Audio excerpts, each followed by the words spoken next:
कनक कितनी देर से सजी हुई आईने के सामने खड़ी खुद को हर एंगल से देख रही थी। आज मयंक अपने चाचा सतीश के साथ उनके घर आया हुआ था। सतीश चाचा तो उनके घर हफ्ते में 1-2 बार जरूर आते थे, मगर मयंक आज पहली बार अपनी होने वाली ससुराल में आया था और पहली बार ही उसकी कनक से मुलाकात होने जा रही थी। कनक चाहती थी आज वो इतनी खूबसूरत लगे कि मयंक अपनी किस्मत पर गर्व करने लगे कि उसे इतनी खूबसूरत मंगेतर मिली है। इस खुशी में वो ये बात भी भूल गई थी कि उसका पिता अपनी ज़िंदगी के आखिरी दिन गिन रहा है, बहुत ख़राब हालत में बिस्तर पर पड़ा हुआ है, बहुत ज़्यादा बीमार है।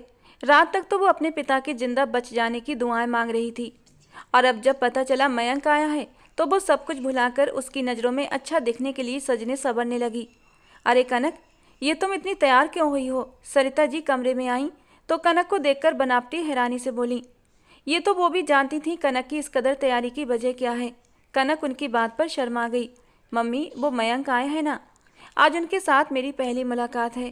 पहली बार ही वो मुझे देख रहे हैं तो मैं चाहती हूँ कि मैं उन्हें अच्छी लगूं। सरिता जी कनक की बात पर नाखुशी से बोली। देखो कनक, तुम्हारे पिता भले ही बीमार हैं और अपनी ज़िंदगी के आखिरी दिन गिन रहे हैं, मगर मैं अभी जिंदा हूँ और मैं जानती हूँ मेरे पति की कैसी परंपराएं और कैसे उसूल हैं।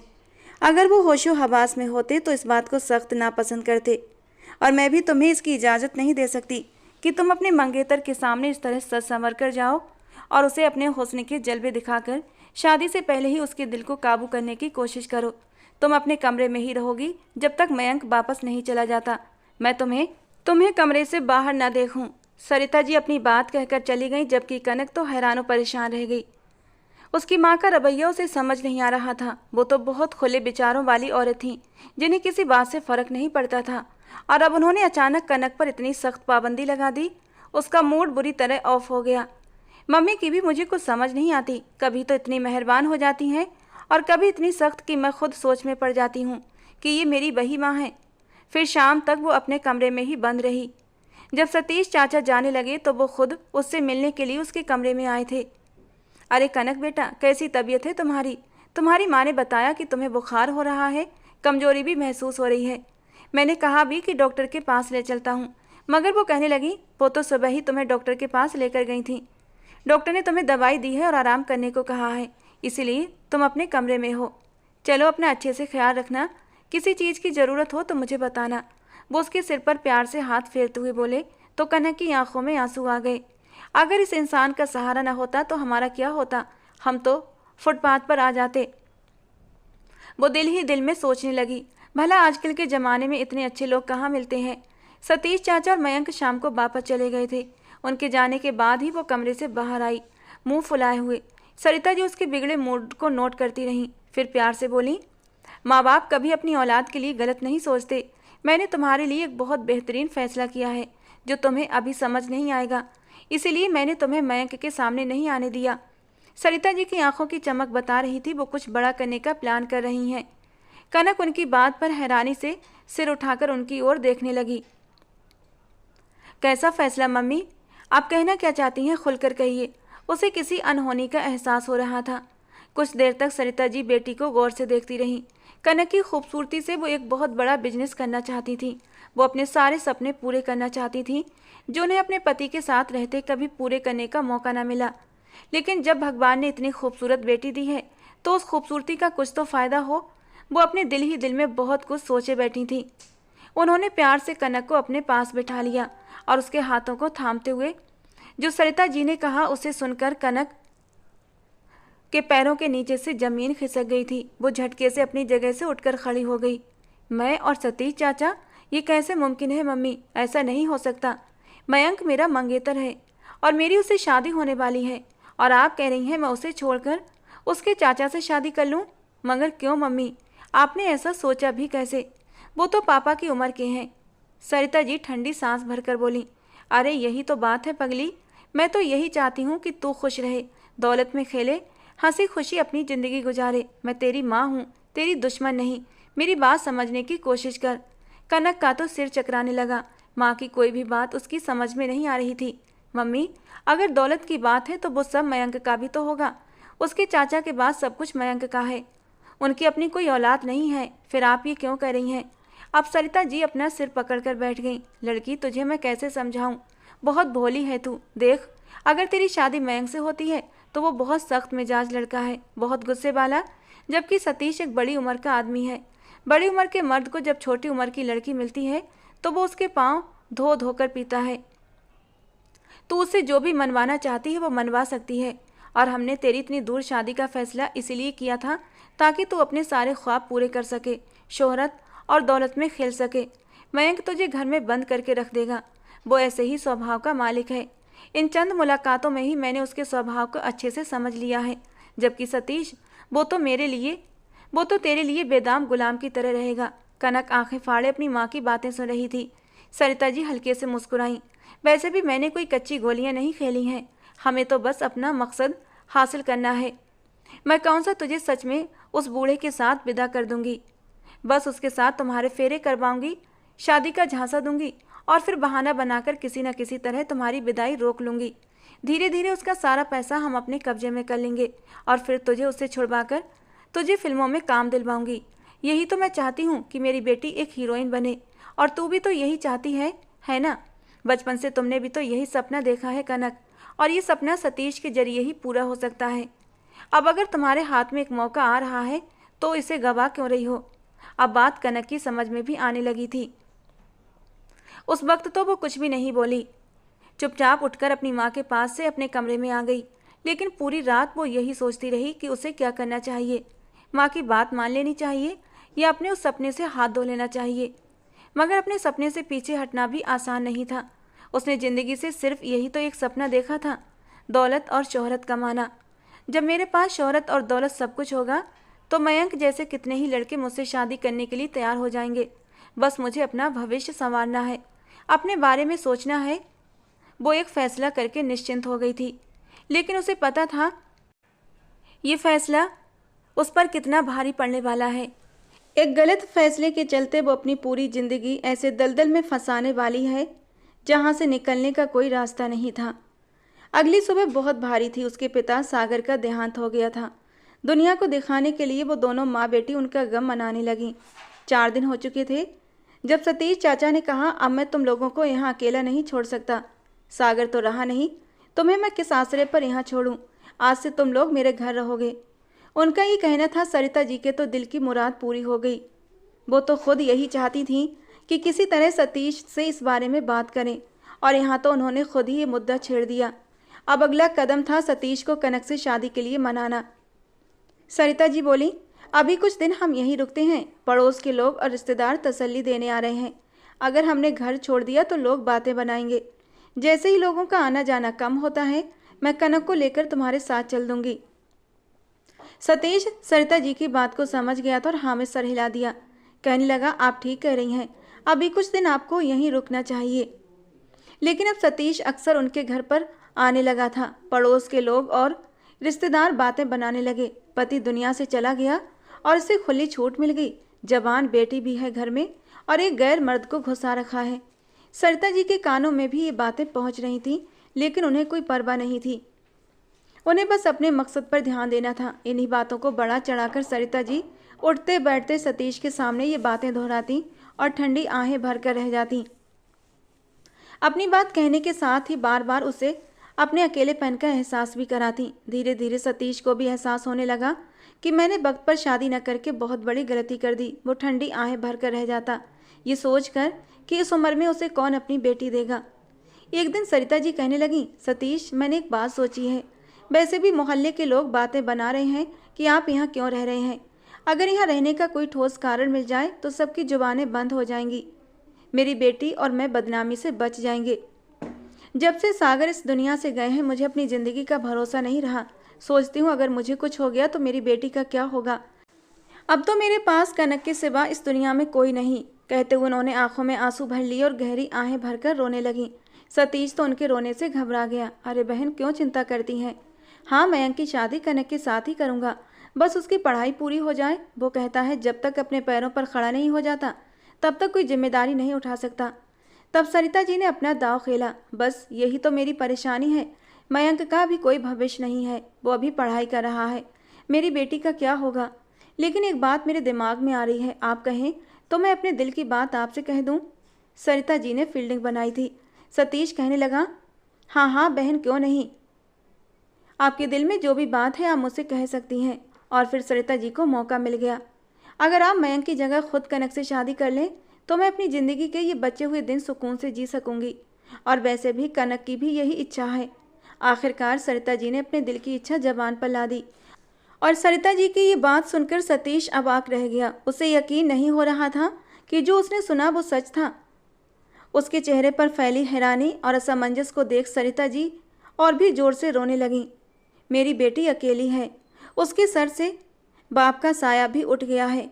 हमारे पास अब कोई दूसरा सहारा नहीं बचा। अगर आप मेरी बेटी का हाथ थाम लें तो उसे सहारा मिल जाएगा और मैं भी चैन से मर सकूंगी। सरिता जी के आंसू देखकर सतीश का दिल पिघल गया। वैसे भी कनक तो थी ही इतनी खूबसूरत, एक नाजुक कली की तरह। सतीश को इस उम्र में इतनी कमसिन और खूबसूरत लड़की मिल रही थी, वो भला इनकार क्यों करता। जब उसे पता चला कनक की भी यही इच्छा है तो वो तो जैसे हवाओं में उड़ने लगा। अगले दिन मोहल्ले के कुछ सम्मानित लोगों की मौजूदगी में कनक और सतीश की शादी हो गई। मोहल्ले की औरतें चुपचाप बातें बनाने लगीं। अरे रिश्ता तो भतीजे के साथ तय हुआ था और विवाह चाचा के साथ कर दिया। क्या चाचा के साथ ही कोई गुल खिला दिया तुम्हारी बेटी ने? मोहल्ले की औरतें ठाके मार मार कर हंसने लगीं। सरिता जी को उन पर बहुत गुस्सा आया लेकिन खुद को संभाल लिया। उन्होंने सोचा, मुझे कौन सा हमेशा यहाँ रहना है, बस कुछ ही दिनों की बात है, इसके बाद मैं अपनी बेटी को लेकर मुंबई चली जाऊंगी। उसकी आंखों के सामने सतीश का बड़ा सा घर घूम गया जिसमें नौकर चाकर थे।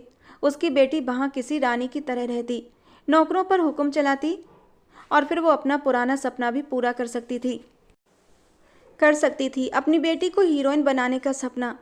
सरिता जी के दिल में बचपन से ही ये ख्याल था कि उनकी बेटी बड़ी होकर हीरोइन बनेगी।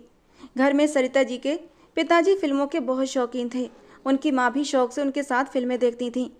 घर में जब भी किसी दोस्त से वीसीआर उधार आता तो रात भर फिल्में चलती रहती। सरिता भी यही सब देखते हुए बड़ी हुई थी। उनके दिल में भी ख्वाहिश थी कि वे फिल्मों में काम करें, मगर माँ बाप बहुत सख्त थे। माँ इतनी सख्त थी, अगर वे इस बारे में सोचती तो शायद उन्हें जान से मार दिया जाता। जब सरिता सिर्फ 17 साल की थी तब उनकी शादी सागर से कर दी गई। सागर एक सीधा साधा आदमी था जो अपने काम से काम रखता था। सरिता को उसे देखकर बहुत मायूसी हुई। उनके सपने बुरी तरह चकनाचूर हो गए। और फिर शादी के 1 साल बाद ही जब भगवान ने उन्हें बेटी की सौगात दी तो उनकी खुशी का ठिकाना न रहा। अब मैं अपनी बेटी को हीरोइन बनाऊंगी, जो काम मैं खुद ना कर पाई वो उनकी बेटी करेगी। बेदिल ही दिल में ये बात ठान चुकी थी, लेकिन इस बात का जिक्र कभी किसी से नहीं किया। कनक ने खूबसूरती भी बेमिसाल पाई थी। गोरी रंगत, लंबा कद, नाजुक काया, तीखे नए नक्श, बड़ी बड़ी आंखें, घुटनों तक झूलते लंबे काले बाल। वो फिल्मों में काम करने वाली हीरोइनों से भी ज़्यादा खूबसूरत थी। सरिता जी को पूरा यकीन था उनकी बेटी जरूर हीरोइन बनेगी।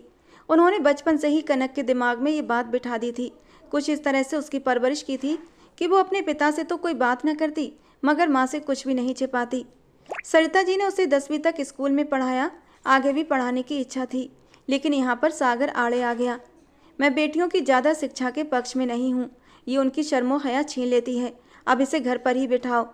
अगर बहुत शौक है पढ़ने का तो घर में बैठकर पढ़े, मैं इसे कॉलेज नहीं भेजूंगा। सरिता ने हर संभव कोशिश कर ली मगर सागर का ना हाँ में ना बदला। उन्हीं दिनों सागर का एक दोस्त मुंबई से उनके घर आया था। उसने कनक को अपने भतीजे के लिए पसंद कर लिया। जब ये बात सरिता को पता चली तो वो गुस्से से आग बबूला हो गई। आज तक तुम्हारी इतनी हिम्मत नहीं हुई कि तुम मेरी मर्जी के बिना कोई फैसला कर सको, फिर मेरी बेटी की ज़िंदगी का इतना बड़ा फैसला मुझसे पूछे बिना कैसे कर लिया। सरिता अभी और भी कुछ कहने वाली थी मगर कनक उसे बाजू से पकड़कर ले गई। मम्मी, बात को समझो। अगर हमारी सतीश चाचा के साथ रिश्तेदारी बन जाती है तो उनके घर आने जाने का कोई भी बहाना हमें मिल सकता है। आप चाहें मेरी वहाँ शादी मत करना, मगर आपकी भी तो यही ख्वाहिश है कि मैं हीरोइन बनूं, और इस छोटे से गांव में घर बैठे बैठे तो ये मुमकिन नहीं। इसके लिए हमें मुंबई जैसे बड़े शहर जाना पड़ेगा जहाँ पापा हमें कभी लेकर नहीं जाएंगे। और अगर सतीश चाचा के घर आने जाने का बहाना बन गया तो पापा कोई रोक टोक नहीं करेंगे, और अगर एक बार हम वहाँ पहुँच गए तो किसी फिल्म स्टूडियो तक भी जा सकते हैं। बात तो कनक की बिल्कुल सही थी। सरिता जी अपनी अकल पर मातम करने लगीं। अरे, ये बात मुझे पहले क्यों नहीं समझ आई। चलो ठीक है, अब मैं इस रिश्ते से इनकार नहीं करूँगी। और फिर मयंक की मंगनी कनक के साथ हो गई। जब पहली बार कनक ने मयंक को देखा तो उसे वो बहुत पसंद आ गया। वो था भी बहुत खूबसूरत, ऊंचा लंबा कद, बिल्कुल फिल्मी हीरो जैसा। और फिर जब सागर अचानक एक लाइलाज बीमारी का शिकार हो गया तो सारी जमा पूंजी उसके इलाज पर खर्च हो गई। कारोबार भी ठप हो गया। ऐसे में सिर्फ सतीश ही था जिसने उन लोगों की बहुत मदद की। और फिर जब सरिता जी के मन में ये बात आई कि क्यों ना कनक की शादी सतीश से कर दूं, तो उन्हें इसमें सिर्फ और सिर्फ फ़ायदा ही नजर आया। मयंक के पास तो कुछ भी नहीं, वो मेरी बेटी को कभी खुश नहीं रख पाएगा और कभी उसे हीरोइन भी नहीं बनने देगा। बहुत ही सख्त मिजाज लड़का है। और अब कनक सतीश के विवाह में आ चुकी थी। सतीश अपने ही ख्यालों में खोया हुआ था कि वो अपनी नई दुल्हन को पहली रात क्या तोहफा दे। लेकिन उसके सारे अरमानों पर उस वक्त ओस पड़ गई जब सरिता जी ने सामने से आकर कहा कि वो अभी विदाई का इरादा नहीं रखती। अभी सिर्फ विवाह हुआ है, विदाई तो बाद में होगी, अभी कनक बहुत छोटी है। और सतीश ठंडी आह भरकर इस बात के लिए मान गया। उसके पास और कोई रास्ता भी नहीं था। उसने सोचा, जब कुछ समय के बाद सरिता जी और कनक मेरे घर आ जाएंगी तब मैं विदाई की बात करूंगा। और फिर धीरे धीरे सरिता के घर पर मेहमानों का आना जाना भी कम हो चुका था। जिंदगी रूटीन पर लौट आई थी और सतीश उन्हें लेकर अपने घर आ गया। रास्ते में उसने कनक और सरिता जी से कहा, शादी वाली बात अभी मयंक को मत बताना, मैं सही वक्त देखकर खुद ही मयंक से बात कर लूँगा। कनक और सरिता जी को इससे भला क्या ऐतराज हो सकता था। जब भी उस बड़े से घर में पहुंची तो कनक की आंखें फटी की फटी रह गईं। मम्मी, घर तो बहुत प्यारा है। सरिता जी को उसकी ये बात अच्छी लगी, वरना जब से उन्होंने कनक का विवाह सतीश से किया था, कनक ने तो सीधे मुंह बात तक नहीं की थी। उसने माँ के बहकाने पर जल्दबाजी में सतीश से शादी करने का फैसला तो कर लिया था, लेकिन अंदर ही अंदर उसके दिल में एक चुभन थी।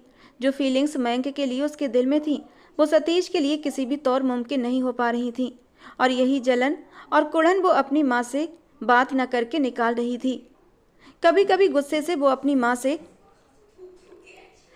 कह भी देती, मम्मी मुझे लगता है तुमने गलत फैसला कर लिया, वो बूढ़ा मेरे काबिल कहाँ।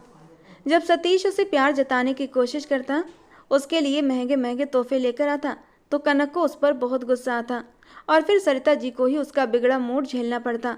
लेकिन अब जब कनक इस आलीशान घर को सराह रही थी तो सरिता जी के लबों पर मुस्कान आ गई। यही तो मैं कह रही थी, यह आदमी बहुत अमीर है और तुम इसके साथ बहुत खुश रहोगी। अगले दिन कनक की मुलाकात मयंक से नाश्ते की टेबल पर हुई। जब वो नाश्ते के लिए आई तो मयंक ने मुस्कुराकर उसकी तरफ देखा। उसके तो दिल की कलियां सी खिल उठी थीं अपनी खूबसूरत और नाजुक सी मंगेतर को अपने सामने देखकर। हालांकि पहले भी उसका कितना दिल करता था कनक से बात करने का, लेकिन सतीश चाचा ने उसे मना कर रखा था कि कनक के परिवार वाले इस बात को अच्छा नहीं समझते कि शादी से पहले लड़का लड़की एक दूसरे से मिलें और बात करें। कुछ दिन सब्र कर लो, जब तुम्हारी शादी हो जाए तो जी भरकर अपने अरमान निकाल लेना। और मयंक बस अपना दिल महसूस कर रह गया था और फिर अपनी शादी के दिन गिनने लगा था। लेकिन अब जब कनक को सामने से देखा तो खुशी के मारे उसके चेहरे की चमक बढ़ गई थी और वो काफ़ी देर तक कनक को देखता रहा, लेकिन कनक ने उसे कोई हाय हेलो नहीं की थी। वो थोड़ा हैरान हुआ और कहा, आपके यहाँ गुड मॉर्निंग करने और हालचाल पूछने का कोई रिवाज नहीं है क्या? मयंक की आवाज़ सुनकर जब कनक ने सिर उठाकर देखा तो एक बार फिर उसका दिल बेईमान होने लगा। खिला खिला सा हंसता मुस्कुराता हैंडसम सा मयंक उसके हवासों पर छाने लगा था। एक ही पल में वो सतीश और मयंक की तुलना कर बैठी। कहाँ वो बूढ़ा सतीश और कहाँ मयंक। फिर से वो अपनी माँ से नाराज़ होने लगी कि सरिता जी ने सतीश के साथ शादी करके बहुत बड़ी गलती की है। सरिता जी ने भी उसके हाव भाव भांप लिए थे और सतीश को भी ये अच्छा नहीं लगा मयंक उसकी बीवी से इस तरह मजाक कर रहा था। हालांकि मयंक अभी तक ये नहीं जानता था कि सतीश का कनक के साथ विवाह हो चुका है, लेकिन फिर भी उसे सबके सामने कनक से इस अंदाज में बात नहीं करनी चाहिए थी। सतीश का गुस्सा एकदम से तेज हुआ था। उसने सख्त लहजे में कहा, मयंक तुम चुपचाप नाश्ता करो और आज जरा मेरे ऑफिस का भी चक्कर लगा लेना। इतना वक्त हो गया है, अभी तक तुम्हें काम सीखने की अकल नहीं आई। बहुत ही नाकारा साबित हुए हो तुम इस मामले में। और मयंक एकदम हैरान रह गया। जाने अचानक सतीश चाचा को क्या हो गया था जो उन्हें इतना गुस्सा आ गया। वो मन ही मन सोचने लगा, मैं तो मेहनती लड़का हूँ, हर चीज़ जल्दी समझ लेता हूँ, फिर चाचा आजकल मुझसे नाराज़ क्यों रहते हैं। लेकिन मयंक ने जल्दी ही सतीश के डांटने को इग्नोर कर दिया। आज से कुछ भी बुरा नहीं लग रहा था, क्योंकि आज उसके सामने कनक बैठी हुई थी और उसका दिल बस उसी को देखने की चाहत कर रहा था। मयंक ने कनक की तरफ एक मीठी सी नज़र डाली और वहाँ से चला गया। लड़की तो बहुत प्यारी ढूंढी है चाचा ने मेरे लिए। मयंक का मन खुशी के मारे गदगद होने लगा था। अब बस मेरा एक ही आखिरी सेमेस्टर बचा है, उसके बाद मैं बिजनेस ज्वाइन कर लूँगा और चाचा से कहूँगा कि मेरी शादी कनक से करवा दें। इतनी प्यारी लड़की को खुद से दूर रखना अच्छी बात नहीं है। दूसरी तरफ कनक अपनी माँ पर चिल्लाने लगी, मम्मी हम यहाँ जिस मकसद से आए थे वो तो पूरा होता नजर नहीं आ रहा। ना हम बाहर जाते हैं, ना कहीं घूमने फिरने का मौका मिलता है, और ये बुढ़ा तो जैसे शेर की तरह मेरी हर हरकत पर नज़र रखता है। अगर बाहर ले भी जाता है तो एक एक चीज़ पर नज़र रखता है। वो तो मयंक के सामने भी मुझे बुरी तरह डांट देता है कि मैं उससे बात तक ना करूं, उसके सामने भी ना जाऊं। कनक का गुस्सा बढ़ता जा रहा था। तुमने मुझे फंसा दिया मम्मी, वो बूढ़ा मुझे कभी चैन से जीने नहीं देगा। आपके गलत फैसले ने मेरी ज़िंदगी नरक बना दी। घर से बाहर जाने नहीं देता तो मैं काम कैसे करूँगी।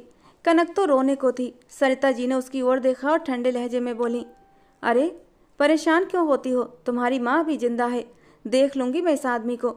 अगर ये हमारे मतलब का नहीं निकला, हमारे किसी काम नहीं आया, तो हम इसे छोड़ देंगे और वापस चले जाएंगे या फिर कोई और रास्ता निकाल लेंगे। मगर अभी कुछ दिन सब्र कर लो। कौन सा मैं अभी उसे इस बात की इजाज़त दे रही हूँ कि वो तुम्हारे साथ रिश्ता बनाए। जैसे अनछुई तुम शादी से पहले थी वैसे ही अब हो। हमारा अभी कुछ भी नहीं बिगड़ा और तुम अपने मन को ख़राब मत करो। मुझे थोड़ा सा टाइम दो। अभी तो मैं इस बूढ़े को काबू में करने की कोशिश कर रही हूँ।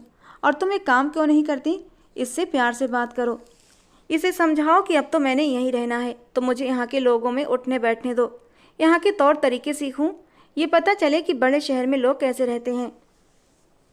कनक की समझ में बात आ गई थी। हाँ मम्मी, ये तो तुमने बड़ी समझदारी की बात कही है, मगर मैं क्या करूँ। जब वो मुझसे मीठी मीठी नज़रों से देखता है तो मुझे बहुत गुस्सा आता है। उसकी वो नज़रें मुझे अपने बदन में चुभती हुई महसूस होती हैं। जब बहाने बहाने से मुझे छूता है तो मेरा मन करता है उसका मुंह नोच लूँ। मुझे ये इंसान बिल्कुल भी अच्छा नहीं लगता। मेरा दिल करता है उसकी नज़रों से छुप जाऊँ। वो मुंह बनाकर बोली। सरिता जी ने उसे तसल्ली दी, बस मेरी बच्ची, थोड़े से ही वक्त की बात है, तुम्हें इस राक्षस को ज़्यादा दिन तक बर्दाश्त नहीं करना पड़ेगा। बस एक बार तुम हीरोइन बन जाओ, फिर हम इसे छोड़कर कहीं और चले जाएंगे। फिक्र मत करो, सब ठीक हो जाएगा। फिर कनक ने बातों बातों में सतीश से ये उगलवा लिया कि फिल्में कहाँ बनती हैं। मुझे फिल्में देखने का बहुत शौक़ है और लोगों को करीब से देखना चाहती हूँ। मैं उनसे कैसे मिल सकती हूँ। लेकिन सतीश ने कनक को मना कर दिया। ये एक दलदल है, इस दलदल से तुम दूर ही रहो, वही ज़्यादा अच्छा है। बहुत ज़्यादा कुरेदने पर सतीश ने बस इतना बताया, यहाँ से कुछ दूरी पर एक आदमी का घर है जो डायरेक्टर है। लेकिन साथ ही उसने ये भी साफ कह दिया, लेकिन देखो कुछ भी हो जाए, तुमने उसके घर नहीं जाना। मुझे वो लोग बिल्कुल भी पसंद नहीं हैं।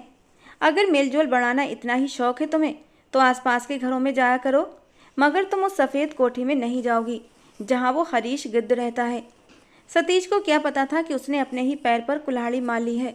जिस जानकारी की कनक को ज़रूरत थी वो तो उसे मिल ही गई थी। कनक की खुशी का कोई ठिकाना नहीं था। वो खुशी खुशी अपनी माँ के पास भागी और जब उसने ये सारी बातें सरिता जी को बताईं तो वो भी खुशी से दीवानी हो गई। अरे इस बुढ़े ने तो हमारा बहुत बड़ा मसला हल कर दिया। बस इसे घर से बाहर जाने दो। आज ही हम उस सफ़ेद कोठी में जाएंगे और उस आदमी से तुम्हारे बारे में बात करेंगे। जब सतीश घर से चला गया तो कनक और सरिता जी भी निकल पड़ी। कनक खूब सजी धजी थी। उसे मेकअप करना ठीक से नहीं आता था, मगर फिर भी हल्के मेकअप में भी वो इतनी खूबसूरत लग रही थी कि जिसकी नज़र उस पर पड़ती बस ठहर जाती। जब भी सफ़ेद कोठी पहुंची तो वहाँ के नौकर ने उन्हें सिर से पैर तक देखा और पूछा, आप कौन है जी और किससे मिलना है। हम आपकी मैडम साहिबा से मिलने आए हैं। हम यहाँ नए नए आए हैं तो सोचा पड़ोसियों से मेल जोल कर लें। सरिता जी ने बड़ी सहजता से जवाब दिया। नौकर ने उन्हें वहीं इंतज़ार करने को कहा और फिर अंदर चला गया। थोड़ी देर बाद नौकर वापस आया और उन्हें एक बड़े से कमरे में ले गया जहां एक औरत के साथ एक मर्द बैठा हुआ था। उस आदमी ने गहरी दिलचस्पी से कनक की ओर देखा। उसकी आंखों में साफ पसंदीदगी और चाहत झलक रही थी, मगर उस औरत के चेहरे पर नाराज़गी छा गई। वो अपने पति की नेचर को बहुत अच्छे से जानती थी। खूबसूरत और मासूम लड़कियां उसकी कमजोरी थीं और ये लड़की तो इतनी भोली और हसीन दिख रही थी कि उसे देखते ही हेमा को अजीब सा गुस्सा आने लगा। वो चेहरे पर सख्ती लाकर बोली, जी आप कौन हैं? मैंने आपको पहले कभी यहाँ नहीं देखा। कहिए कैसे आना हुआ यहाँ? यहाँ भी सरिता जी ने चापलूसी से काम लिया। ये मेरी बेटी है, इसे फिल्मों और ड्रामों में काम करने का बहुत शौक है। मैंने सुना है आपके पति फिल्में बनाते हैं, तो क्या वो मेरी बेटी को भी कोई काम दिलवा सकते हैं? सरिता जी के इस खुशामदी अंदाज पर हेमा के चेहरे पर नाराजगी छा गई। कहाँ तो वो चाहती थी कि इस लड़की को अपने पति की नज़रों से दूर कर दे, और कहाँ उसकी माँ खुद उसे हरीश के साथ जोड़ने की बात कर रही थी। इससे पहले हेमा कुछ कहती, हरीश झट से बोल पड़ा, हाँ हाँ, मैं तो वैसे भी नए चेहरों की तलाश में रहता हूँ। और फिर आपकी बेटी तो बहुत खूबसूरत है, मैं उसे ज़रूर काम दूंगा। हरीश ने झट से अपनी जेब से कार्ड निकाला और उसके हाथ में दे दिया। ये मेरे ऑफिस का एड्रेस है और इस पर मेरा पर्सनल नंबर भी है, आप मुझसे कभी भी संपर्क कर सकती हैं। कनक और सरिता जी की खुशी देखने लायक थी। उन दोनों की तो जैसे दिल की मुराद पूरी हो गई थी। जिस मकसद से आई थी वो तो आते ही पूरा हो गया। अब उन्हें क्या ज़रूरत थी हेमा की नाराज़गी को झेलें। वो दोनों जल्दी से उठकर वापस आ गईं। घर पहुंची तो दोनों माँ बेटी बहुत खुश थीं। और फिर कनक ने हरीश से फ़ोन पर बात की। हरीश ने कनक को बड़े सुनहरे सपने दिखाए। बस एक बार फिल्म में आ जाओ तो हर तरफ तुम्हारी धूम मच जाएगी, हर कोई तुम्हारी खूबसूरती के चर्चे करेगा। तुम्हारे जैसा खूबसूरत और मासूम चेहरा आज तक इस इंडस्ट्री में नहीं है। लोग तुम्हें देखते ही तुम्हारे दीवाने हो जाएंगे। लेकिन तुम्हें एक काम करना होगा, बस एक बार मेरे ऑफिस आ जाओ, मैं तुम्हें समझाऊंगा कैसे काम करना है। फिर तुम्हें ट्रेनिंग भी तो देनी है, एक्टिंग सीखनी है, डांस प्रैक्टिस करनी होगी, तभी तो तुम हीरोइन बन पाओगी। फिल्म ऐसे ही नहीं बन पाती। अब सतीश के घर से जाते ही कनक और सरिता जी भी बाहर निकल जाती और सीधे हरीश के ऑफिस पहुंच जाती। हरीश उनकी खूब खातिरदारी करता। उसका दिल तो पहले ही कनक पर आ गया था। हरीश अच्छी तरह जानता था कि वो कनक को इतनी आसानी से हासिल नहीं कर सकता। अगर वो उसे कोई छोटा मोटा काम दिलवा दे तो लंबे समय तक उसका फ़ायदा उठा सकता है, क्योंकि कनक एक भोली भाली और मासूम सी लड़की थी जो आसानी से उसकी बातों में आ जाती थी। और वही हुआ जैसा हरीश ने सोचा था।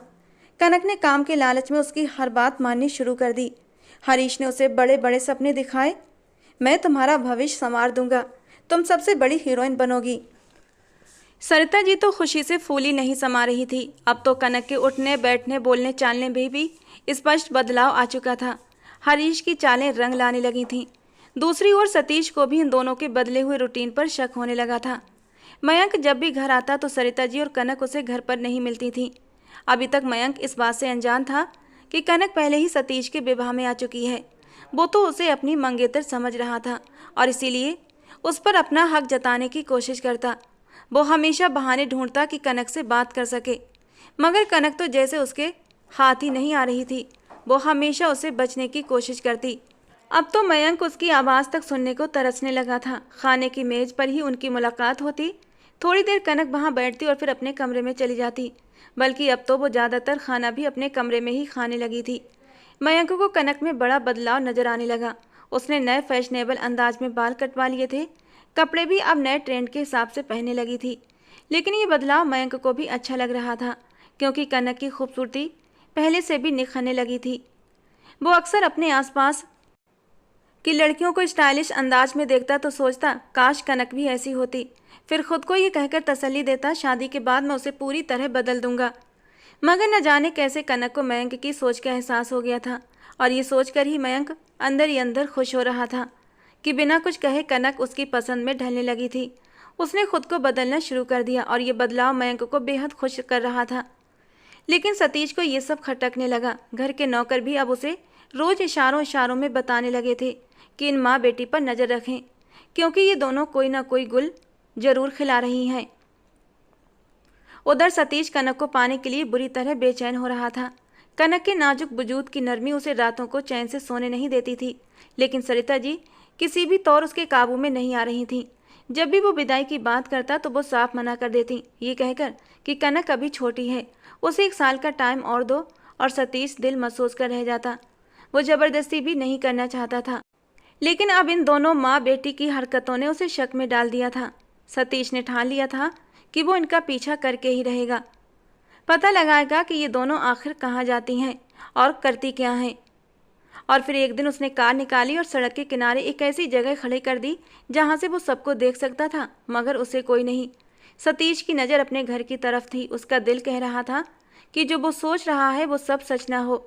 उसकी बीवी कोई ऐसा काम ना कर रही हो कि उसे छोड़ने पर मजबूर हो जाए, क्योंकि अब उसे कनक से गहरी मोहब्बत हो चुकी थी। उसे लगने लगा था कि अब वो कनक के बिना नहीं रह सकता। कनक का बदलता व्यवहार उसे बुरी तरह परेशान कर रहा था। अब तो वो उसकी माँ से सख्ती से विदाई की बात भी करने वाला था, मगर दिन ब दिन कनक उससे और भी दूर होती जा रही थी।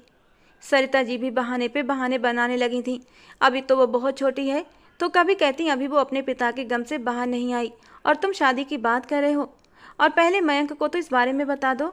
सतीश ने दो टूक जवाब दिया था। मयंक को इससे कोई फ़र्क नहीं पड़ेगा, वो मेरा भतीजा है, मैंने उसे पाला है। अब अगर मैंने अपनी ज़िंदगी के लिए कोई फैसला किया है तो उसे कोई हक नहीं वो इस पर ऐतराज़ करे। मगर सरिता जी अब भी विदाई की बात को टाल रही थीं। अब सतीश को लगने लगा था कि कुछ तो गड़बड़ जरूर है। जो नौकर समझ रहे हैं वो शायद सही है। शुरू से ही मुझे इन औरतों को इतनी छूट नहीं देनी चाहिए थी। जब मैंने कनक को घर में लाया था तभी मैंने कनक को अपने रूम में रखना था। उसके साथ पति पत्नी वाला रिश्ता बनाकर उसे हमेशा के लिए अपना बना लेना था। 1 घंटा बीत चुका था जब कनक और सरिता जी घर से बाहर निकलती नजर आईं। सतीश ठिठक गया। कनक ने बहुत फैशनेबल कपड़े पहने हुए थे और दुपट्टा तो जैसे घर में ही भूल आई थी। बाल खुले हुए थे, चेहरे पर मेकअप था। सतीश की नज़रें उस पर टिक गईं। बेशक वो बहुत खूबसूरत लग रही थी, मगर वो इस रूप में कहाँ जा रही थी, और उसकी माँ कैसी औरत थी जो अपनी बेटी को इस हाल में बाहर ले जा रही थी। वे दोनों एक रिक्शे में बैठ गईं और सतीश की गाड़ी उनके पीछे पीछे चलने लगी। जब भी स्टूडियो पहुंची तो सतीश को एक गहरा झटका लगा। फिर भी वो एक मास्क पहनकर वहां पहुंच गया जहां फिल्म की शूटिंग चल रही थी। अपनी पत्नी को किसी गैर मर्द के साथ एक्टिंग के नाम पर रंगरलियां मनाते देख सतीश का खून खौल उठा। वो हरीश की बाहों में मचल रही थी और हरीश उसे खुमारी भरे अंदाज में प्यार कर रहा था। ये सब देखकर सतीश के लिए असहनीय था, मगर वो कुछ कहे बिना वहाँ से आ गया। वो इतने लोगों के सामने कोई तमाशा नहीं बनाना चाहता था, लेकिन अब उसने ठान लिया था कि उसे क्या करना है। आज कनक बहुत खुश थी। आज सिर्फ हरीश ने उसके साथ रंगीन वक्त ही नहीं बिताया था, बल्कि उसे बड़े बड़े सपने भी दिखाए थे। मैं तुम्हें नाम, शोहरत, दौलत सब दूंगा। तुम चाहो तो मेरे छोटे से अपार्टमेंट में शिफ्ट भी हो सकती हो, किसी को पता भी नहीं चलेगा। कनक का भी मन था कि वो हरीश के फ्लैट में चली जाए, मगर फिर सोचती अभी तक तो सतीश को इस बारे में कुछ पता नहीं है। जब तक फिल्म रिलीज़ नहीं होती तब तक उसे बताने की ज़रूरत ही क्या है। मगर वो नहीं जानती थी कि कयामत आ चुकी है। जब सरिता जी और कनक घर लौटी तो सतीश की गूंजती हुई आवाज़ ने उनके कदम दरवाजे पर ही रोक दिए। तुम दोनों माँ बेटी अब इस घर की दहलीज के अंदर नहीं आ सकती। कनक और सरिता जी ने एक दूसरे की ओर देखा। सरिता जी मुस्कुराती हुई आगे बढ़ी। क्या हुआ सतीश, किस बात पर नाराज हो? कोई बात बुरी लग गई है क्या? सतीश गुस्से से दहाड़ा। तुम बहुत चालाक औरत हो सरिता, मतलबी खुदगर्ज। क्या कुछ नहीं किया मैंने तुम्हारे लिए, और तुम हो कि मेरी पत्नी को किसी गैर मर्द के हवाले करके उससे पैसे कमाने के लालच में हो। तुम्हें तो शर्म से डूबकर मर जाना चाहिए। तुम्हारी बेटी एक गैर मर्द की बाहों में अय्याशियाँ कर रही है और तुम अब भी सर उठाकर चल रही हो। अब मैं इस औरत को अपनी ज़िंदगी में शामिल नहीं करूँगा। उसे अपने घर से निकाल रहा हूँ। मयंक के लिए ये सब कुछ चौंकाने वाला था। चाचा आप क्या कह रहे हैं? ये मेरी मंगेतर है, अगर इससे कोई गलती हो गई है तो आप इसे सफाई का एक मौका तो दें। सतीश ने सख्त लहजे में जवाब दिया।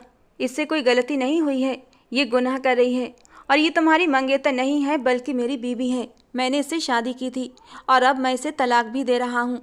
अब इस लड़की की मेरी ज़िंदगी में कोई जगह नहीं है। और मयंक तो जैसे सदमे से निढाल हो गया था। क्या क्या नहीं सोचा था उसने। आज वो घर जाकर चाचा से अपनी और कनक की शादी की बात करने वाला था।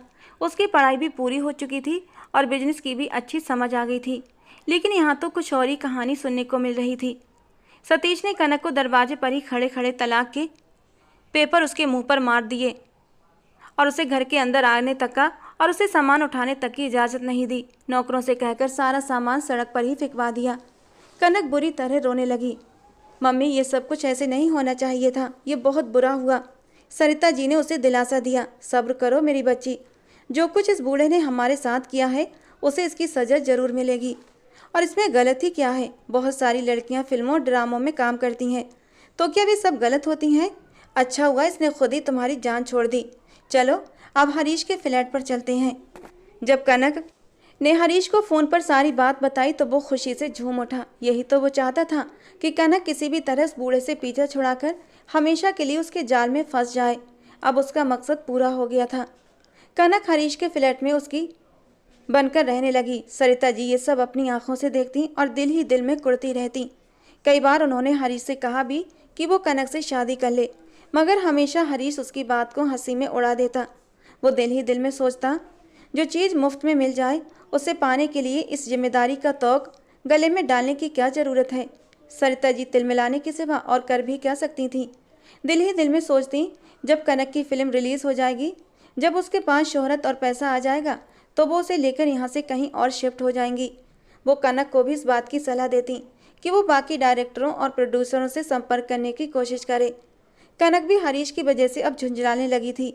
वो जो उसके साथ प्यार के बड़े बड़े दावे करता था, शादी के नाम पर रुख फेर लेता, और एक फिल्म के बाद उसने कनक को दूसरी फिल्म में कास्ट भी नहीं किया था, हमेशा उसे टाल देता। जल्दी ही मैं तुम्हें नई फिल्म में ले लूँगा, पहली फिल्म तो रिलीज़ होने दो, देखना तुम रातों रात शोहरत की बुलंदियों पर पहुंच जाओगी।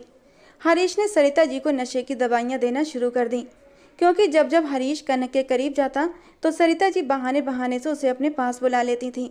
उसे मौका ही नहीं देती थी कनक के करीब जाने का, और वो पूरी पूरी रात कनक के लिए तड़पता रहता।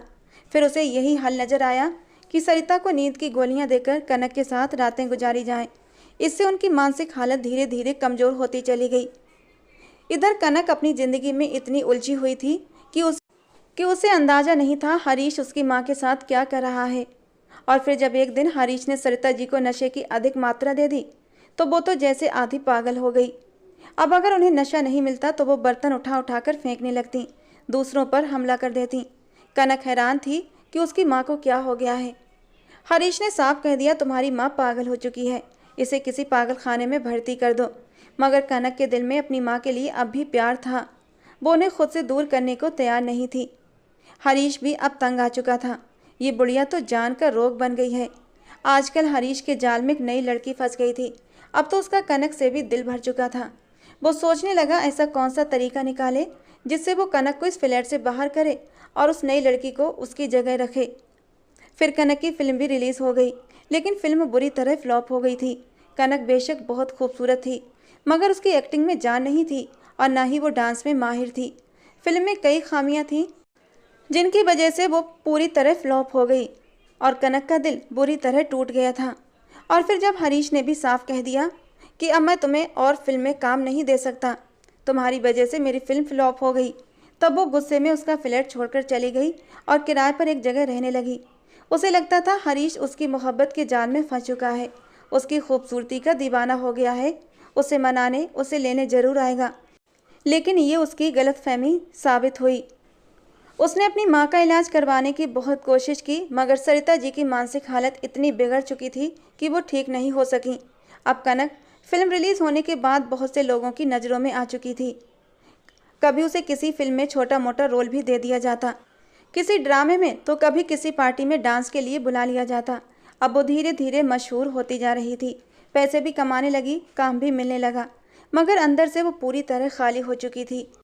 जो कुछ उसने शोबिज की ज़िंदगी के बारे में सोचा था, सब कुछ उससे बिल्कुल उलट था। दौलत, शोहरत, पैसा, सब कुछ तो उसे मिल गया था, मगर उसका दिल खाली था।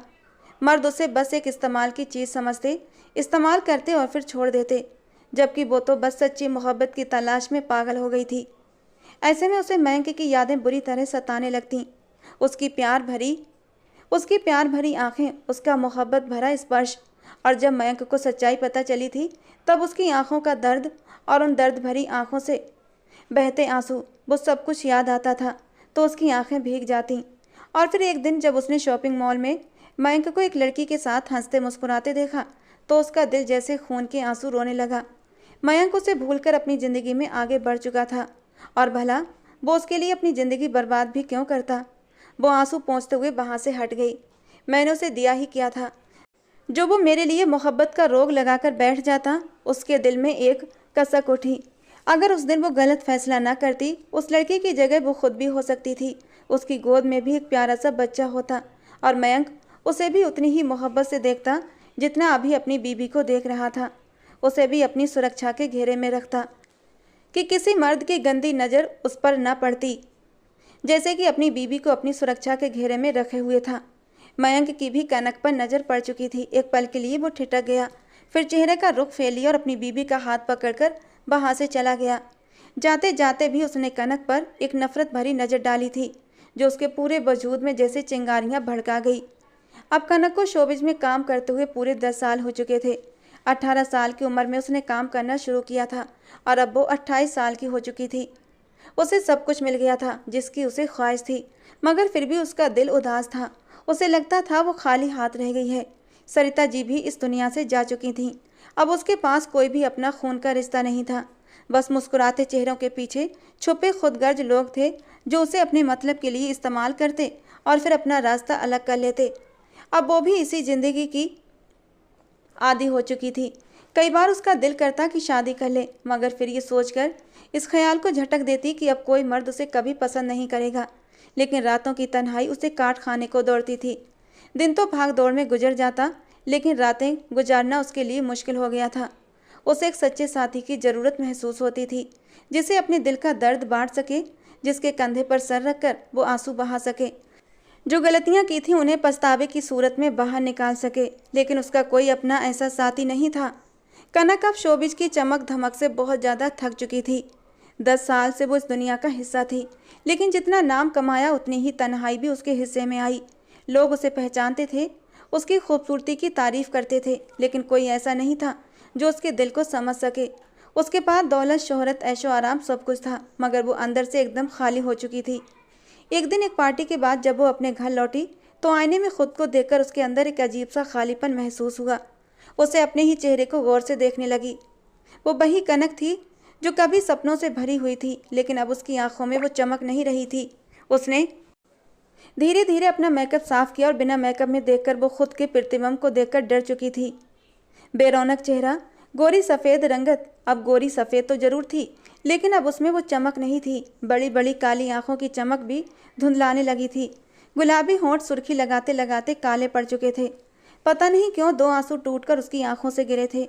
उसने यही सब कुछ चाहा था, और जब मिल गया तो फिर दिल अंदर से खुश क्यों नहीं था। और उस रात उसने फैसला कर लिया, अब उसे इस दुनिया से बाहर निकलना है। उसने फिल्मी दुनिया को अलविदा कहने का निश्चय कर लिया।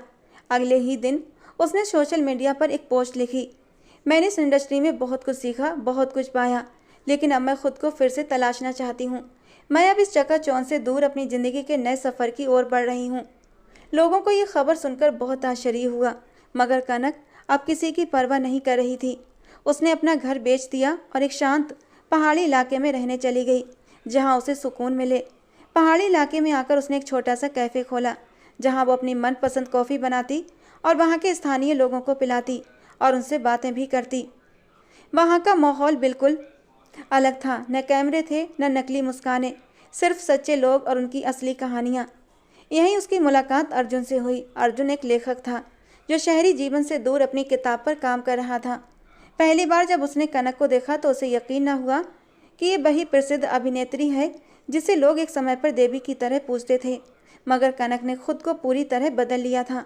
अब वो साधारण कपड़े पहनती, चेहरे पर कोई मेकअप नहीं होता और उसकी हंसी पहले से ज़्यादा गहरी और सच्ची लगती। अर्जुन ने धीरे धीरे कनक से दोस्ती कर ली और अब अक्सर उसके कैफ़े में आता था। घंटों बैठकर उससे बातें करता, वो उसकी कहानियाँ सुनता, उसकी तकलीफ़ों को महसूस करता और बिना किसी लालच के उसकी इज्जत करता। कनक के लिए ये सब नया था। पहली बार कोई उसे उसके बाहरी रूप से नहीं, बल्कि उसके अंदर के इंसान से जुड़ रहा था। समय के साथ कनक और अर्जुन एक दूसरे के करीब आने लगे। अर्जुन उसकी छोटी छोटी बातों का ध्यान रखता। अगर बारिश होती तो वो उसके कैफ़े की छत से टपकने वाले पानी को ठीक करवा देता, और अगर कनक उदास होती तो उसे पहाड़ों की ऊंचाई पर लेकर जाता, जहां से पूरी दुनिया छोटी लगती। एक दिन जब कनक ने अपनी ज़िंदगी की सबसे दर्दनाक कहानी अर्जुन को सुनाई कि कैसे उसने अपने प्यार को खो दिया, कैसे उसे माया नगरी में सिर्फ मतलब के रिश्ते मिले थे, तो अर्जुन ने सिर्फ इतना कहा, शायद अब तुम्हारी ज़िंदगी में सही समय पर सही इंसान आया है। कनक को अर्जुन की आंखों में सच्चाई दिखी। उसने पहली बार किसी को बिना डर, बिना शर्त के अपनी ज़िंदगी में आने देने की सोची। कुछ महीनों बाद अर्जुन ने कनक को एक पहाड़ी चोटी पर ले जाकर प्रपोज किया। उसने कहा, मैं तुम्हें तुम्हारे अतीत से नहीं बल्कि तुम्हारे आज से प्यार करता हूँ। मैं तुम्हें तुम्हारी गलतियों के साथ अपनाना चाहता हूँ, क्योंकि वे भी तुम्हारा ही हिस्सा हैं। क्या तुम मेरी ज़िंदगी का हिस्सा बनोगी? और कनक की आंखों में आंसू आ गए। ये सवाल किसी और ने भी एक समय पर पूछा था, मगर उस प्यार में शर्तें थीं, शक था। मगर अर्जुन का प्यार निस्वार्थ था, उसमें अपनापन था। उसने मुस्कुराते हुए हाँ कह दिया। कनक और अर्जुन ने एक साधारण मगर खूबसूरत शादी कर ली। कोई मीडिया, कोई तामझाम नहीं था, बस कुछ करीबी दोस्त और पहाड़ों की ठंडी हवाएं गवाह बनी। और शादी की पहली रात जब अर्जुन कनक के करीब हुआ तो पहली बार उसे सुख की ऐसी अनुभूति हुई जो आज तक उसने कभी महसूस नहीं की थी। वो अर्जुन से पहले कई मर्दों के करीब हुई थी, लेकिन उसे वो सुकून नहीं मिलता था जो आज अर्जुन की बाहों में लिपट कर मिला था। इस सुकून के आगे तो वो दुनिया की हर दौलत बार सकती थी। शायद उसने कोई अच्छा काम किया था कि भगवान ने अर्जुन की सूरत में उसे एक अच्छा हमसफ़र दे दिया था। खुशी के मारे उसकी आंखों से आंसू बहने लगे और अर्जुन उसकी आंखों में आंसू देखकर डर गया था। क्या हुआ कनक? मैंने तो तुम्हें कोई तकलीफ नहीं पहुंचाई, फिर तुम्हारी आंखों में आंसू? वो नाजुक पलों में भी उठकर बैठ गया था और कनक को अपने सीने से लगा लिया। नहीं अर्जुन, तुमने मुझे तकलीफ नहीं पहुंचाई, बल्कि मेरे अतीत की कुछ कड़वी यादें मेरी आंखों के सामने आ गई थीं। तुम तो बहुत अच्छे हो। ये कहते कहते कनक ने अपनी आंखों के आंसू पोंछ दिए थे और मुस्कुराते हुए अपने होठों से अर्जुन के गालों को छू लिया था। और अर्जुन फिर से उसके वजूद में खोने लगा था और उसे अपनी मोहब्बतों से तर कर दिया था। शादी के बाद कनक ने अपने कैफ़े को और भी बड़ा किया, जहाँ वो सिर्फ लोगों को कॉफ़ी परोसती बल्कि उनके सपनों को भी हकीकत में बदलने के लिए प्रेरित करती। अर्जुन ने अपनी किताब पूरी की जिसमें उसने कनक की कहानी को नए अंदाज में लिखा। अब कनक का जीवन सिर्फ नाम और शोहरत के लिए नहीं था, अब उसके पास एक सच्चा जीवन साथी था जो उसे वैसे ही प्यार करता था जैसे वो थी। अब वो पूरी थी, खुश थी और अपने फैसले से संतुष्ट भी थी। दोस्तों, कहानी कैसी लगी ज़रूर बताना। पसंद आई हो तो प्लीज़ लाइक करना। रोज़ एक नई रोमांटिक कहानी सुनने के लिए हमारे चैनल को सब्सक्राइब करना।